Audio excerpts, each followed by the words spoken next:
మాధురి జగదాత్రితో చెప్తూ ఉంటుంది. జగదాత్రి వదిన అక్క సీమంతం జరిగి తీరాల్సిందే అని చెప్తూ ఉంటే మీరు ఆ ఏర్పాట్లు చూడండి అని చెప్పేసి వెళ్ళిపోతుంది. అని వైజయంతి నిషి అక్కడి నుంచి వెళ్ళిపోతారు. అక్క వాళ్ళ మాటల్ని నువ్వు అసలు పట్టించుకోవద్దు అని దాత్రి కేదార్ ఇద్దరు కూడా కౌశికి చెప్తూ ఉంటారు. వెళ్ళక్క వెళ్ళి రెడీ అయ్యిరా అని కేదార్ తన చేతిలో ఉన్న చీర బ్యాగ్ని కౌశికి చేతిలో పెడతాడు. ఇక కౌశికి లోపలికి వెళ్ళిపోతుంది. దాత్రి మనం మాధురితో మాట్లాడాలి పద అని దాత్రి కేదార్ ఇద్దరు కూడా ఏడుస్తున్న మాధురి దగ్గరికి వస్తారు. జగదాత్రి వదిన ఎందుకు వీళ్ళంతా ఎలా మాట్లాడుతున్నారో నాకు అర్థం కావటం లేదు. నా జీవితానికి కౌశికి అక్క జీవితానికి ఎందుకు ముడి పెడుతున్నారో కూడా అర్థం కావటం లేదు. నాకు చాలా బాధగా ఉంది అని చెప్తూ ఉంటే, చూడు మాధురి నువ్వు నీ జీవితం గురించి అసలు బాధపడకు, నేను వంశీకి కాల్ చేశాను అని కేదార్ చెప్తాడు.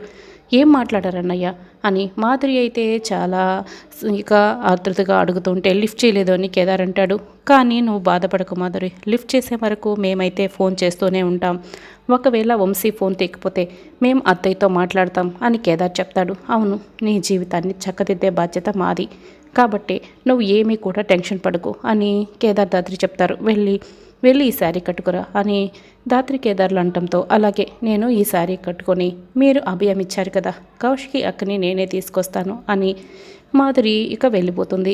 మాధురి వెళ్ళగానే నువ్వు చెప్పింది నిజమే కేదార్, ఈ సీమంతాన్ని ఆపడానికి వాళ్ళు చాలా గట్టిగా ప్రయత్నిస్తున్నారు అని దాత్రి చెప్తుంది. ఏదేమైనా ఈ సీమంతాన్ని మనం జరిపించే తీరాలి. ఒకవేళ బావ వచ్చినా కూడా ఏదో ఒకటి మాట్లాడి బాధ పెట్టి పంపించేస్తారేమోనని నాకైతే భయంగా ఉంది అని కేదార్ చెప్తే, ఏది ఏమైనా వదిన బాధపడకుండా అన్నయ్య వెళ్ళిపోకుండా మనం చూసుకోవాలి అని దాత్రి అంటుంది. వాళ్ళకంటే ఒక అడుగు ముందుగా ఉందాం, మనం ఎత్తుకు పై ఎత్తి వేద్దాం అని దాత్రి చెప్తుంది. అలాగే దాత్రి అని కేదార్ అంటాడు. ఎట్టి పరిస్థితుల్లోనూ జరగకూడదు అని నిషి అంటుంది. నా కూతురు చేతే నన్ను ఎన్ని మాటలు అనిపించారో చూశారు కదా అని వైజయంతి చెప్తూ ఉంటుంది. ఇప్పుడు ఈ సీమంతం జరగదు, ముత్తైదువులు రావాలి, సురేష్ బావ రావాలి, వాళ్ళు రాకపోతే ఈ సీమంతం ఎలా జరుగుతుంది అని యువరాజ్ అంటాడు. కానీ వాళ్ళని ఆపడం ఎలా అని కాచి అడుగుతుంది. చూడు, ముత్తైదువులు ఇంటికి రాకుండా వాళ్ళని ఏదో ఒకటి చెప్పి పంపించేసేయి. వదినకి బాగోలేదని చెప్పు, ఏడుస్తుందని చెప్పు, లేకపోతే సీమంతం క్యాన్సిల్ అయిందని చెప్పు, వాళ్ళని మాటల్లో పెట్టు, అసలు లోపలికి రానివ్వద్దు, ఈ బాధ్యత నీది అనే కాచికి నిషి చెప్తుంది. బావ గుమ్మం వరకు వచ్చినా కూడా లోపలికి అడుగు పెట్టకుండా మనం చూసుకుందామమ్మా అని యువరాజ్ చెప్తాడు. ఇక సరే అని అలాగే అని వైజయంతి చెప్తుంది. వదిన, ఈరోజు నీ సీమంతం జరిగితే కదా ఈరోజు జరిగేది నీ అబార్షన్, అసలు కడుపులో బిడ్డ బతుకుంటే కదా ఆస్తి పోయేది, మేము బాధపడేది. ఈరోజు జరిగేది మాత్రం అబార్షనే, నేను ప్లాన్ చేస్తున్నాను కదా అని నిషి అయితే సంతోషంగా అనుకుంటూ ఉంటుంది. కాస్త నూనెని ఇక ఫ్లోర్పై వేసేసి తన గదిలోకి వెళ్ళిపోతుంది. ఇప్పుడు నేను ఫోన్ చేస్తాను, నీ రూమ్లో సరిగా సిగ్నల్స్ రావు కాబట్టి నువ్వు హలో హలో అంటూ బయటకు వస్తావు, అప్పుడు నేను వేసిన ఆయిల్పై నువ్వు కాలు పెడతావు, కింద పడిపోతావు, అప్పుడు నీ కడుపు అక్కడున్న టేబుల్కి తగిలి అబార్షన్ అయిపోతుంది అని నిషి చెప్తుంది.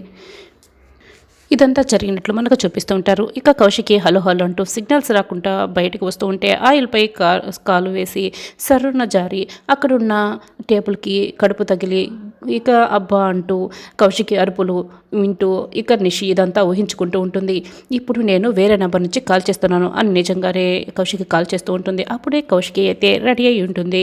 హలో అంటూ బయటికి వస్తూ ఉంటుంది. వదిన ఇంకొంచెం ముందుకు వచ్చేసాయి, నేను మాట్లాడను కదా అని నిషి మనసులో అనుకుంటూ ఇక కౌశికిని గమనిస్తూ ఉంటుంది. హలో ఎవరు మాట్లాడరేంటి అని కౌశికి తన గది నుంచి దాటి సరిగ్గా ఆయిల్ ముందుకి రాబోతుంటే దాత్రి అక్కడికి వచ్చి, ఏంటి వదిన ఎందుకు ఎవరితో మాట్లాడుతున్నారు, ఫోన్లో మాట్లాడుతున్నారు అని అడుగుతూ ఉంటుంది.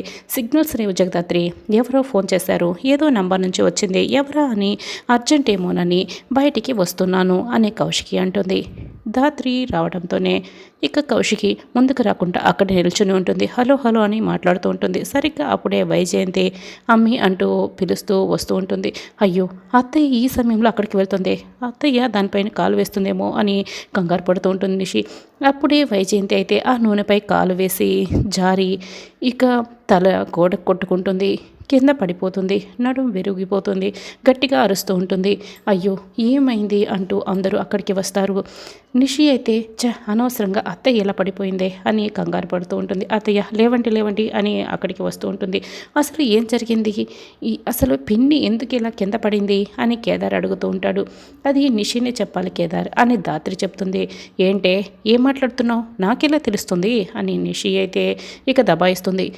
అంటే నువ్వు చాలాసేపు నుంచి హాల్లోనే ఉన్నావు కదా, నీకేమైనా తెలిసేమోనని అడుగుతున్నాను అని ధాత్రి అంటుంది. ఏమో నాకేం తెలుసు, ఇదిగో కీర్తి ఆడుకుంటూ అక్కడ ఆయిల్ కింద పడేసి ఉంటుంది అని నిషి చూపిస్తూ ఉంటుంది. కీర్తి ఆయిల్ పడేసిందన్న విషయం నీకెలా తెలుస్తుంది? ఓహో నాకిప్పుడు అర్థమైంది, ఎవరు తీసిన గొత్తులో వాళ్ళే పడిపోయారన్నమాట అని.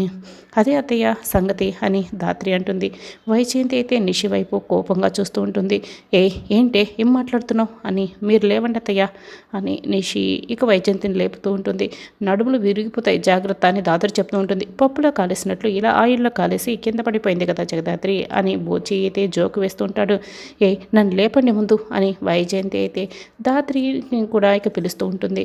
నిషి వైజయంతిని తీసుకొని అక్కడి నుంచి వెళ్ళిపోతుంది. ధాత్రి అక్కడిని జాగ్రత్తగా తీసుకురా అని కేదార్ చెప్తూ ఉంటాడు. అలాగేనని ధాత్రి చెప్తుంది. ఇక ఇదంతా చూస్తున్న కౌశికి అయితే వాళ్ళ పని అని అర్థమయ్యి చాలా బాధపడుతూ ఉంటుంది. అమ్మే నిషి ఇదంతా నీ పనే కదా, నువ్వే కదా నూనె పోసావు అని వైజయంతి అడుగుతూ ఉంటుంది. అవునత్తయ్య సారీ అత్తయ్య, మీకు ఇలా అవుతుందని నేను అస్సలు అనుకోలేదు. అసలు కడుపు ఉంటే కదా సీమంతం జరిగేది, ఆ కడుపు పోగొట్టి అబార్షన్ చేయడానికి ఇలా ప్లాన్ చేశాను అని నిషి చెప్తుంది. ఇంకోసారి ఇలాంటివి ప్లాన్ చేసేటప్పుడు నాకు చెప్పమ్మి, నేను జాగ్రత్తగా ఉంటాను కదా అని వైజయంతి చెప్తుంది. నేను ట్యాబ్లెట్ తీసుకొస్తాను అత్తయ్య అని నిషి అక్కడి నుంచి వెళ్ళిపోతుంది. ఇక కాచి అయితే ముత్తైదుల కోసం రోడ్డు మీద ఇక చూస్తూ ఉంటుంది. 10 నిమిషాల్లో రాహుకాలం వచ్చేస్తుంది, నేను వీళ్ళని మాటల్లో పెట్టి అసలు లోపలికి వెళ్ళనివ్వకూడదు అని కాచి అనుకుంటుంటుంది. ఏంటి మీరు సీమంతానికి కదా వస్తున్నారు, మీ శారీ బాగుందే, మీ కూతురు ఎలా ఉంది, మీ అల్లుడు ఎలా ఉన్నాడు అంటూ వాళ్ళని మాటల్లో పెడుతుంది కాచి. ఉండు అమ్మో సీమంతానికి ముహూర్తం దాటిపోతుంది, మమ్మల్ని వెళ్ళనివ్వు, త్వరగా వెళ్ళాలి అని చెప్తున్నా కూడా వెళ్తుండండి, ఇంకా సమయం ఉందిలే, ఇంకా అంత తొందర ఏముంది అని కాచి వాళ్ళని వెళ్ళనివ్వకుండా రోడ్లో నిలబెట్టి మాట్లాడుతూ ఉంటుంది. ఇక ధాత్రి మాధురి ఇద్దరు కూడా కౌశికిని తీసుకొచ్చి కుర్చీలో కూర్చోబెడతారు. అత్తయ్య గారు మామయ్య గారు వచ్చి ఆశీర్వదించండి అక్షంతలు వేసి అని ధాత్రి పిలుస్తూ ఉంటుంది. ఏంటి వైజయంతి అలా చూస్తున్నావు రా అని సుధాకర్ పిలుస్తూ ఉంటాడు. ఏంది బా మనం వెళ్ళి అక్షంతలు వేసేది, మనం 4 అక్షంతలు వేయడం కానీ సూమెంతం పూర్తయిపోతుందా, ముత్తైదులు రావాలి, సురేష్ రావాలి, రాలేదు కదా, 10 నిమిషాల్లో దుర్ముహూర్తం కూడా వచ్చేస్తుంది అని వైజయంతి చెప్తూ ఉంటే, అవును వాళ్ళందరూ వస్తేనే కదా సీమంతం పూర్తయ్యేది అని నిషి చెప్తుంది. అది కాదు నిషి, నేను చెప్పేది విను అని ధాత్రి చెప్తూ ఉంటే, ఏంటి నువ్వు చెప్పేది మేము వినేది, ఇలా ఎవరు రాకుండా సగం సగం సీమంతం జరిపితే వదిన కడుపులో ఉన్న బిడ్డకి ఎంత ప్రమాదకరం, మీరు చెప్తే వినలేదు, ఇప్పుడు చూడండి ఎవరు రాలేదు, ముత్తైదువులు రాలేదు, సురేష్ అన్నయ్య రాలేదు అని నిషి చెప్తుంది. ఏంటి నిషి ముత్తైదువులు రాలేదని నీకెవరు చెప్పారు అని ధాత్రి అడుగుతుంది. అవును పక్కింటి వాళ్ళని అందరినీ రమ్మని జగదాత్రి సిస్టర్ ఎప్పుడూ పిలిచేసింది కదా అని బూచి చెప్తాడు. అల్లుడు నీకేం తెలుసని మధ్యలో మాట్లాడుతున్నావు అని వైజయంతి కోప్పడుతుంది. ఏంటే ఇప్పుడు వాళ్ళందరూ ఫ్లైట్లో దిగి ల్యాండ్ అయిపోయారా ఏంటి అని నిషి అడుగుతుంది. ఏమో అయిపోయారేమో అని ధాత్రి, మీకు తెలియదు కదా పిన్ని రండి అని ధాత్రి పిలుస్తూ ఉంటుంది. ముత్తైదులందరూ కూడా గదిలో ఉన్న ముత్తైదులందరూ బయటకు వస్తూ ఉంటారు. చి అని యువరాజ్ అయితే నిషి కోపంగా చూస్తూ ఉంటారు. నిషి వీళ్ళందరూ ఎప్పుడో వచ్చేశారు, నేను సీమంతం స్టార్ట్ అయినప్పుడు పిలుద్దామని జ్యూస్ ఇచ్చి గదిలో కూర్చోపెట్టాను, ఇప్పుడు పిలిచాను అని ధాత్రి ఇక వాళ్ళకి షాక్ ఇస్తుంది. అసలు జగదాత్రి పిలిచిస్తే మేము రాకుండా ఎలా ఉంటాం, మా అబ్బాయికి ట్యూషన్ చెప్పి పాస్ అయ్యేలా చేసింది ఈ జగదాత్రియే కదా అని ఒక ఆవిడ చెప్తూ ఉంటే, మా అమ్మాయికి స్కూటీ నేర్పించింది మా జగదాత్రియే కదా, జగదాత్రి పిలిస్తే మేమెందుకు రాకుండా ఉంటాం అని వాళ్ళు జగదాత్రిని మెచ్చుకుంటూ ఉంటారు.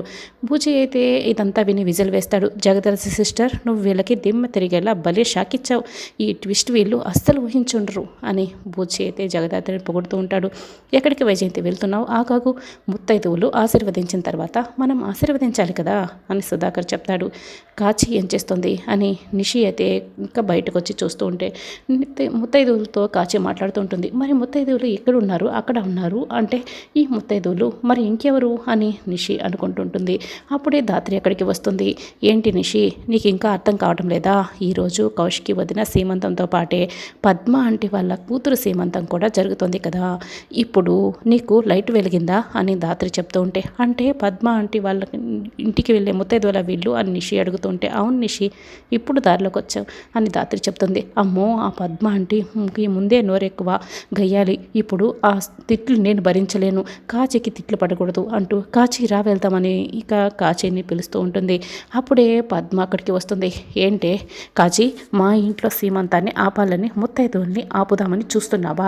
ముందు మీరు లోపలికి వెళ్ళండి అని ముత్తైదువుల్ని లోపలికి పంపించేస్తుంది. కాచి నిషిపై ఇక దుమ్మెత్తిపోస్తూ ఉంటుంది. వాళ్ళనైతే బాగా తిడుతూ ఉంటుంది. ధాత్రి అయితే ఇదంతా చూస్తూ నవ్వుకుంటూ ఉంటుంది.